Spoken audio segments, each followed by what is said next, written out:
Good day and welcome to the Phantom Chronicles once again. This one we're going to call 13B because it talks about references again. And I do apologize for the little bit of wind noise you might be getting on this, but this is an important one. So we're building the F4 Phantom model.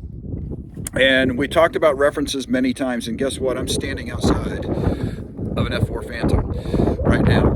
It's located in my hometown here. I want to really kind of take a look and point out some of the things that exist in the metal section of the rear end where the afterburner and that area is, because this is really what makes a Phantom. Now this is an F4B, and actually this is a really special F4B. This F4B was kept by McDonnell Douglas, and believe it or not, and if you don't believe me, go ahead and do the search on it, but this airplane actually carried a Phoenix missile. Now, you might be surprised by that. McDonnell Douglas in 1968-69 was competing in a VFX project that resulted in the F-14 Tomcat. Now, of course, the Phoenix missile has its origins back in the YF-12 program, but the Phoenix was going to be a piece of the Tomcat or the F-14 project, which was then called VFX. McDonnell Douglas put a Phoenix missile in the belly tank of a F-4 Phantom and flew it around as a test bed. And this airplane right here was that airplane. So once they were done with it, this airplane was retired to an Air Force base that is no longer in existence here in Illinois. And then it was airlifted in a sling fashion from that Air Force base about, I'd say 70 miles, 60 miles from here, and planted on this little bitty airfield in Lincoln, Illinois. And it's been here ever since. So one of the cool things about this is, when I've talked to you about references before, I said make sure that you use references that are legitimate and that have been untouched. And this airplane, although the paint on it really sucks, because this was a Navy F4B. It was not painted like this Vietnam camouflage. But what's really cool about it, even though it's part of a museum, they've done nothing to retouch these kinds of things here. And the burn marks and different stuff that's going on the bare metal piece. So this is a great example of where a museum bird can actually be used as a reference point, whereas most museum birds, because they clean them up, because they make them look better, are not good reference points. So let's take a look at a couple of things here. First of all, you'll see the differences in color on the different metals. So every single panel, almost every single panel here, is a different color, different shade of metal. Even on the afterburner ring here, you've got one ring that's slightly one color, then another color for that ring, and then even on the pedals, you've got one color for the pedal outside and another color for the pedal inside, and that's because these two come together and rub together. So, even right here, so you got a kind of a duraluminum like piece here, and you've got more of a bare metal. There's a little bit of a tinge to it right there, so you can see that.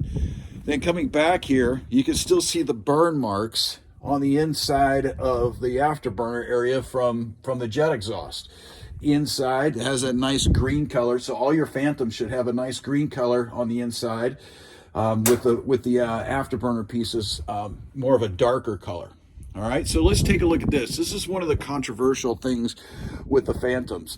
A lot of people, including the new Meng kit, they have these very pronounced lines that go down here.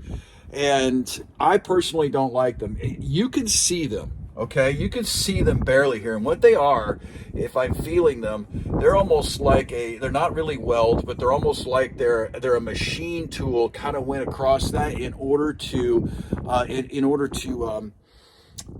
curve it, and really all it is this very little stamp in there. On a model that's 1 in 48 or even 1 in 72, you can't see that.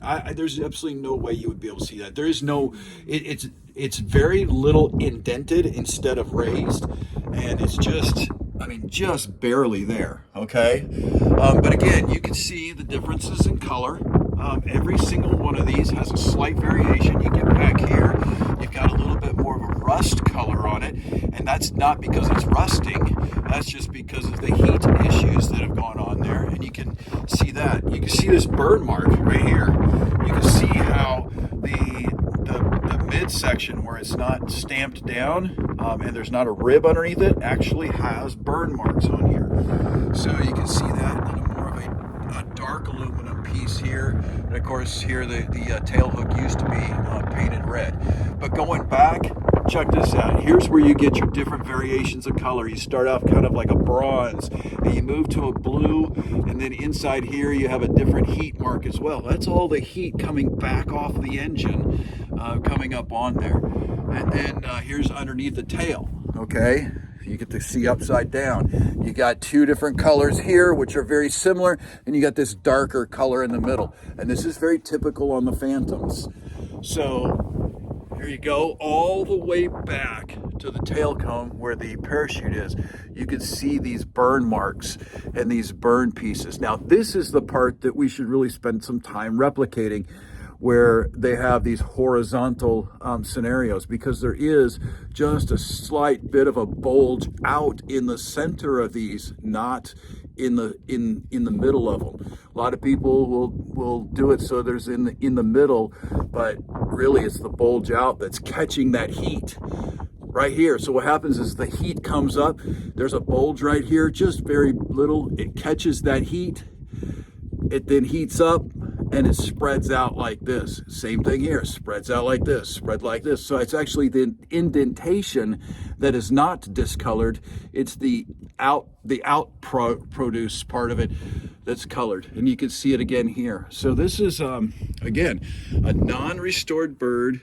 There is a little bit of discoloration from age and from rain and things like that are coming down there. So that you gotta play around with it a little bit. But you know, there again, you can see every single panel has a different color to it. Look at the variations between these three right here. In fact, I'd almost be willing to bet that this is some sort of replacement panel later on in life, because it's made differently. It doesn't have the bulge out, and therefore the heat hasn't captured it and kept it. So that may be something else to take a look at on the modeling. But anyway, this is a close-up of what we've got here with this F4, this very special F4 as a matter of fact.